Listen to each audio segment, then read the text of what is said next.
BBA, BCA, BCom Computers, 100% placement guarantee. I create Degree College, Kukatpalli, Hyderabad. నమస్తే రమగారు. నమస్తే జయ. రమగారు, మనము అనంత వ్రతం అని జరుపుకుంటాం ఈ నెలలోని. దీని యొక్క విశిష్టత ఏంటి? ఎవరు జరుపుకుంటారు? ప్రత్యేకమైన నియమాలు ఏమన్నా ఉన్నాయా? అనంత పద్మనాభ చతుర్దశి అంటారు. భాద్రపద శుద్ధ చతుర్దశిని అనంత చతుర్దశిగా చెప్తారు. అయితే ఈ రోజున మనం గణేష్ నిమజ్జనోత్సవం చేస్తాం.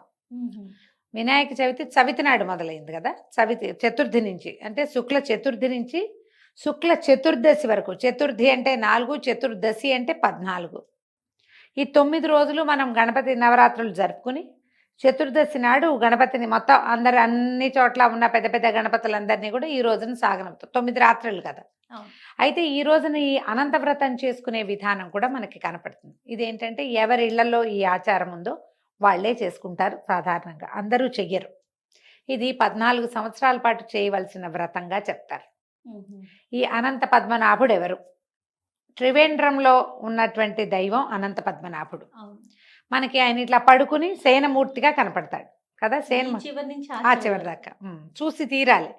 అయితే అలాగే పడుకుని ఉన్న శయనమూర్తిగా కనపడేవాడు శ్రీరంగ సాయి ఒక ఆయన ఉన్నాడు మనకి. శ్రీరంగనాథుడు ఉన్నాడు.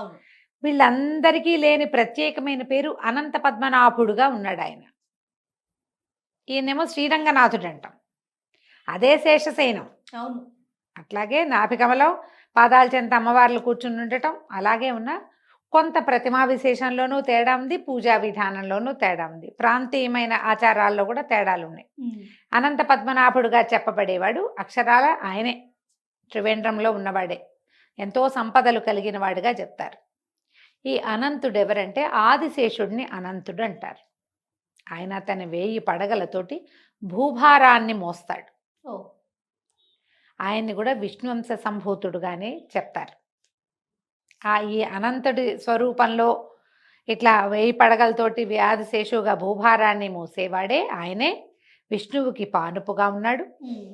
ఆయనతో కలిసి ఆయన మానవావతారాలు ఎత్తినప్పుడు ఆయన తమ్ముడుగాను అన్నయ్యగాను అట్లా జన్మించాడు. రామావతారంలో రామానుజుడుగా ఉన్నాడు. రామానుజుడు లక్ష్మణ్ స్వామి. అక్కడి నుంచి కృష్ణావతారంలోకి వచ్చినప్పుడు ఓసారి తమ్ముడుగా సేవించి ఈసారి అన్నగా సేవలు అందుకున్నాడు. ఇక్కడ బలరాముడు అవతారంలో కనపడతాడు.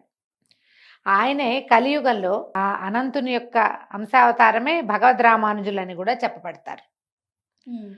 అయితే ఈ అనంత వ్రతాన్ని 14 ఏళ్ల పాటు ఆచరించాలి. ఈ 14 ఏళ్ళు ప్రతి సంవత్సరము ప్రత్యేకంగా తోర ఉంటుంది. స్త్రీలకు వేరు, పురుషులకు వేరు 2 రకాల తోరాలు దొరుకుతాయి. ఈ 14 సంవత్సరాల తోరాలు ఉంచుకుని 14 సంవత్సరాలు పూర్తయ్యాక అప్పుడు ఉద్వాసన చెప్పుకుంటారు. 14 ఏళ్ళు నియమం విశేషంగా ఉంటుంది కదా. అక్కడి నుంచి 14 జోళ్ల అప్పాలని వాయనం ఇవ్వాలి. ఈ అనంత వ్రతం చేసే విధానం కూడా బాగుంటుంది. అందరూ చేసుకుంటారా? చేసుకోరమ్మా. ఎవరి ఇళ్లలో ఉందో జరుపుకునేదే. నువ్వు కావాలంటే మొదలు పెట్టుకోవచ్చు, చేసుకోవచ్చు. మనం కూడా మనకి ఆసక్తి ఉండి ఏదైనా అద్భుతమైన వ్రతం చేసుకోవాలని ఉంటే సత్యనారాయణ వ్రతం లాగానే లక్షణంగా అనంత వ్రతం చేసుకోవచ్చు. కానీ ఓసారి చేసి మానకూడదు. అది 14 సంవత్సరాలు చేయవలసిన నియమం. దీని వ్రత నియమం ఉంది. ఏటా చేయాలి 14 ఏళ్ళు. దీనికి కలశం పెట్టుకోవాలి. తర్వాత ఏమో అనంతుడి ప్రతిమ ఒకటి తయారు చేసుకోవాలి. పడగ చేస్తారు. శేషశయనం ఇట్లా చుట్టలు చుట్టుకుని పడగున్నట్టుగా చేస్తారు. ఆయనకి పూజ చేసుకోవాలి. తర్వాత ఏమో ఈ వాయనాన్ని దంపతులకు ఇవ్వాలి. ఈ తోరాలని ఏ సంవత్సరం మన మామూలు వరలక్ష్మి వ్రతం తోరం కట్టుకుంటామో తీసి పక్కన పెడతాం. 3వ రోజుకి మొక్కల మీద పడేస్తారు. ఇది కాదు. 14 ఏళ్ళు ఆ తోరాలు దాచిపెట్టుకోవాలి మనం. 14 రోజులు 28 తోరాలు ఉంటాయి మన దగ్గర. ఈ అన్ని తోరాలతోటి పూజ చేసుకుంటాం చివరికి. అప్పుడు 14 కలశాలు పెడతారు. ప్రతి ఏటా కలశం పెడతామా, మళ్ళీ మొత్తం కలశాలన్నీ పెట్టి కలశ దానం ఇవ్వటం కూడా. కలశాలన్నింటినీ ఎవరో ఒకళ్ళకి ఇచ్చేయాలి. పూజా విధానం కూడా చాలా పెద్దది. కానీ ఎంత చెవులకి ఇంపుగా ఉంటుందో. ఇందులో ఈ అనంతుడికి అత్యంత ప్రీతిపాత్రమైన కృష్ణుడి అనుకుందాం. కృష్ణుడికి అత్యంత ప్రీతిపాత్రమైన నది యమున. ఆ యమునని ఇందులో ఆవాహన చేస్తాం. మామూలుగా మనం ఏం చేస్తాం, పూజ చేసేటప్పుడు మొత్తం అంతా ఏర్పరచుకున్న తర్వాత ఒక గ్లాసులో నీళ్ళు పెట్టుకుంటాము, పోసుకుని ఉద్దరణతో తీసుకుంటాం, కేశవాయ నమః నారాయణ నమః అంటాం. తర్వాత కలశ పూజ అని చెప్పేసి, కలశం అంటే ఈ చెంబుకి పూజ కాదు, అది వేరే. ఒక గ్లాసులో నీళ్లు పోసుకుని ఈ దీంట్లో గంగే చైమనే చైవ గోదావరి సరస్వతి నర్మదే సింధు కావేరి జలేస్మిన్ సన్నిధిం కురు అని ఆయాంతు ఈ ఏ గణపతి ఎవరు పూజ చేస్తామో వాళ్ళ పూజార్థం దురితక్షయకారకములైన జలాలుగా ఈ గ్లాసులో నీళ్లు మారాలని చెప్పుకుంటాం. ఇందులో ఈ చెంబులో ఈ గ్లాస్ ఏది పెట్టుకున్నాం అందులో కాసిన అక్షతలు, ఓ పువ్వో, ఓ తులసలమో, తమలపాకో, మామిడాకో వేసి పెట్టుకుంటామా, ఈ చెంబులో నీళ్ళే వాడాలి. మొదట మనం పుచ్చుకున్న నీళ్లు వాడం, ఆ నీళ్ళు వేరు ఈ నీళ్ళు వేరు. ఈ కలశోదకానికి యమునా కలశం ఏర్పరుస్తారు. ఇందులో ఒక కలశ నిండా నీళ్లు పోసి యమునని ఆవాహన చేస్తారు, యమునకి పూజ చేస్తారు. అసలు ఆ యమునా పూజ ఎంత ఇష్టమో జయ నాకు. మంత్రాలు మహా బాగుంటాయి, ఎంత హృదయంగా ఉంటుందో. ఆ శ్లోకాలని అనంత చతుర్దశికి చెప్పే శ్లోకాలన్నీ బాగుంటాయి, అనంత పద్మనాభుడి మీద చెప్పే శ్లోకాలు మహా బాగుంటాయి. విని తీరాలి. మహారుచికరమైన ఏమంటారంటే విధానం అనమాట. ఆ శ్లోకాలు అంతా శ్రావ్యంగా ఉంటాయి. యమునకి పూజ చేసి యమునని కలశంలోకి ఆవాహన చేసి యమునా జలంతో స్వామివారిని అర్చన చేస్తాం. ఆయనకి అభిషేకం కూడా యమునా జలంతో.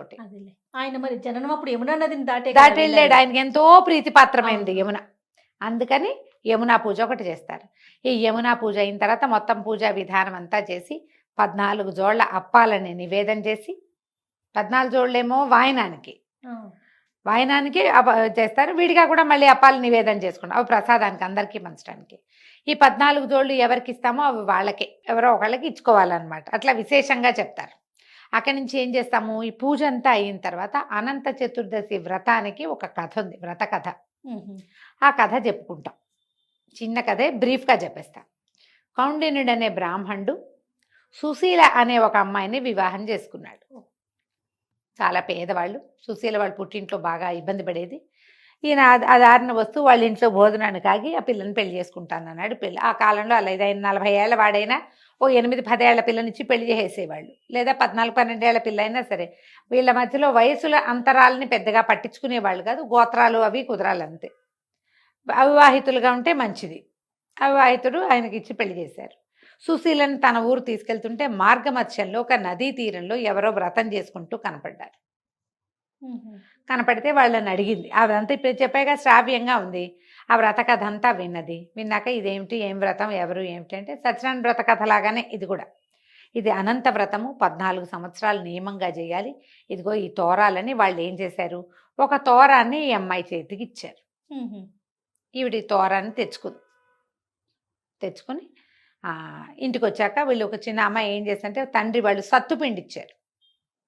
సత్తుపిండి ఇస్తే సత్తుపిండితోటి అప్పాలు చేసుకుంది వాళ్ళతో కలిసి.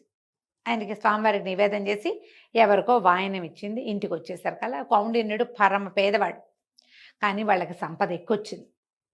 అనంతుడి కరుణ వల్ల వాళ్ళు చాలా పైకి వచ్చారు. కాలక్రమాన జరిగింది. అయితే ఏమైంది, ఈవిడ తోరం కట్టుకునేది, ఆయన కనపడకుండానే ఉండేది. ఒకనాడు ఆయన చేతికున్న తోరాన్ని చూశాడు. చూసి, ఇదేమిటి, ఇదేదో కట్టుకున్నావు, నా మీద ఏమైనా ఇది చేస్తున్నావా నువ్వు, ఇదేం తోరం, ఇవి ఎక్కడివి, ఇవి మనం ఇవన్నీ కట్టుకోకూడదన్నాడు. ఆవిడ లబలబలాడి, కాదండి ఇది అనంత వ్రతపు తోరము, ఇది కట్టుకోవాలి అని ఇట్లా చెప్పింది. చెప్పేసరికి ఆయన కేకలేశాడు, అంటే అటువంటి కట్టుకుని నా మీద ఏదో మంత్రకట్టు వాడుతున్నావు నువ్వని ఆమె చేతుకున్న ఆ తోరాన్ని తెంచి నిప్పుల్లో పడేశాడు. ఆమె ఒక దుఃఖంతో పరిగెత్తుకుంటూ వెళ్ళి ఈ తోరాన్ని పాలతో తడిపి జాగ్రత్త పెట్టుకుంది. కానీ విచిత్రంగా ఆ మరుసటి రోజు నుంచే వాళ్ళ సంపద అంతా తగ్గిపోయింది. వాళ్ళకి ఎన్నో సమస్యలు వచ్చేసినాయి, మంటలు వచ్చి కాలిపోయేవన్నీ. అయితే ఈవిడ చెప్పింది, ఈ అనంతుడి తోరాన్ని నువ్వు నిప్పుల్లో వేయటం వల్లే ఇలా జరిగింది అని. ఈ అనంతుడెవడు, అతని పేరు నేను ఎప్పుడూ వినలేదన్నాడు. అంటే ఇట్లా ఒక విశేషమైన వ్రతము, కథ చాలా అద్భుతమైన కథ చెప్పారు దానికి. ఆ వ్రతమే చాలా బాగుంది. ఆ తర్వాతే నీకు ఎక్కి వచ్చిందని భార్య ఆయనకి నచ్చ చెప్పింది. అయితే ఈ అనంతుడెవడో తెలుసుకోవాలని ఆయన కొంత ప్రయాణం చేశాడు. ఎన్నో రకాల పరిస్థితులను చూసి చివరికి ఆయన ఒక గుహలోకి చేరాడు. ఒక అడవిలో చేరితే ఒక బ్రాహ్మణుడు కనపడి ఆయన ఒక గుహలోకి తీసుకెళ్ళాడు. అప్పుడు అతనికి ప్రపంచాన్ని పరిచయం చేశాడు. అనంతుడు అనేవాడు కాలస్వరూపుడు, భగవంతుడు, కర్త కర్మ క్రియ ఆయనే. తర్వాత మన భూత భవిష్యత్ వర్తమానాలు కూడా అతడే. కాలం భూత భవిష్యత్ వర్తమానాల్లోనే ఉంటుంది. అంతేగా. భగవంతుడు కాలస్వరూపుడు. ఇతని వల్లే ఈ ప్రపంచమంతా నడుస్తూ ఉంటుంది. అతడే నడుపుతాడు. ఇప్పుడు నేనేదో ఇక్కడ ఉండాలని ఉంది, నేననుకుంటే జరిగిందా అది? నువ్వనుకుంటే వెళ్తావా? నువ్వనుకుంటే నీకు భగవంతుడు కాలము నీతోటి ఉంటేనే నువ్వు వెళ్ళగలుగుతావు. లేకపోతే బోరన వాన వస్తుంది, డ్రైవర్కి కడుపులో నొప్పి వస్తుంది, క్యాబ్ రాదు, నువ్వు ఇక్కడే నుంచుంటావు. నువ్వు వెళ్ళటం అనే క్రియ ఒకటి నీ మనసులో ఉన్నది, ఒక ఆలోచన. దీనికి కాలం సహకరిస్తేనే కదా ఏదైనా. కాలం సహకరిస్తేనే నువ్వు పైకెక్కుతావా, కిందకి దిగుతావా, పడిపోతావా, పడకేస్తావా, అవన్నీ కూడా కాలంతోటే ముడిపడి ఉంటాయి. ఆ కాలస్వరూపుడే అనంతుడని చెప్తాడు.